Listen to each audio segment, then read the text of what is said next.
All right, this is Alan Tyler here to talk about a few of the sort of mind blowing revelations I made in lifespan development for the better, of course. And let's just start things off with discussing pregnancy. Now, initially, I was under the impression that women didn't actually give birth, a stork dropped your baby off. I'm kidding, of course, but in terms of pregnancy, I was initially unaware of all the complicated processes and phases that were entailed regarding the trimesters. But upon reading, I was inundated with just the vast amount of like I said, the phases and processes that were involved, as well as certain symptoms such as morning sickness that occurs during the first trimester, as well as the attachment that the husband and the father can form to the child, sort of the surrogate syndrome they encounter. And while I already had a tremendous amount of respect for what women undergo during pregnancy, what I learned was absolutely mind blowing, quite personally, and ultimately endowed me with a whole new respect for what women ultimately go through, as well as the overall fragility of life that undergoes inside the womb, given the kind of stimuli that the child can be susceptible to that can ultimately compromise the birth, the nature of the child, what it may encounter throughout the rest of its life. So moving on to within actual childhood, initially I was aware that the kind of consequences that spanking could impose, that it's a practice that's now frowned upon. But upon reading, I learned just how it can gives children a higher disposition for aggression, depression, suicide, increased drinking later in the life. And like I said, I know spanking was frowned upon, but I didn't realize it could endow children with these sort of consequences. And now I understand why it's such a frowned upon process in this day and age. Especially coming from somebody who was spanked as a child and likes to think I don't exhibit any of those symptoms, but it's important to keep in mind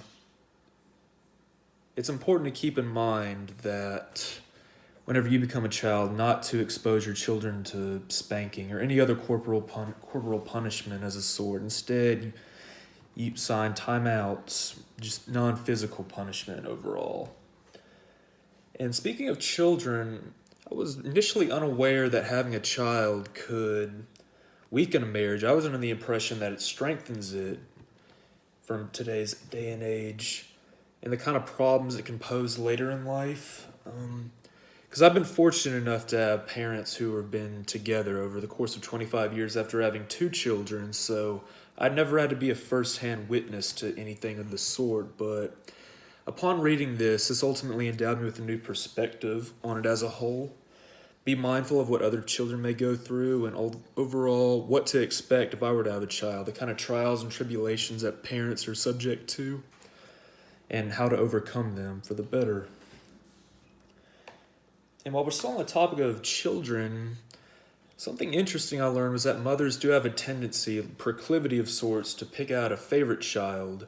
Initially, considering that they are your children after all, you would share the same amount of unrequited love to them regardless, but it turns out that mothers actually share a connection with one child more so than the other. Usually it's the child that exhibits more love towards the mother, the child that's also more successful throughout life, and overall the one that it develops the most secure attachment to.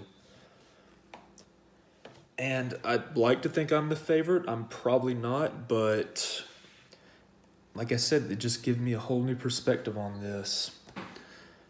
For the better, for the worse.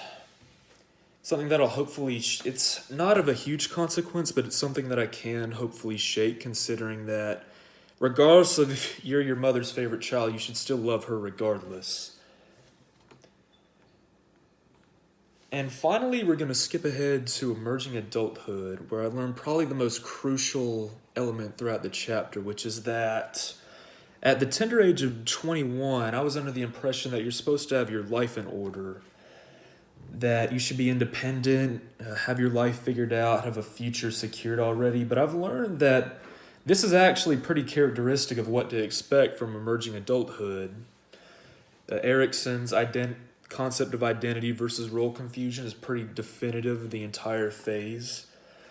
And this is how most people my age spend their 20s, some of them possibly into their 30s, just trying to figure out what to do. It may come sooner to others, but others may need more time. And ultimately, it did alleviate some of my concerns. After all, this is something that has just kind of consumed me for the past year or so, but just move at your own pace and discover what suits you. Just don't try to start anything too prematurely, I suppose.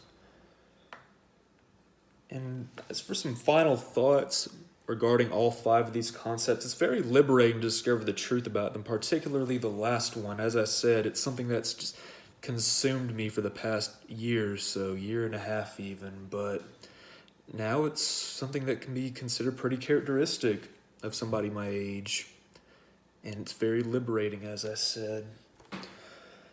And while not all these concepts may apply to me directly, being mindful of them will serve me, especially as a psychologist, a hopeful clinical psychologist, where you have to be mindful of a myriad of different perspectives. You have to accept these perspectives. You have to take them into account. And yeah, it's ultimately contributed to an improved understanding of other people, what they may go through.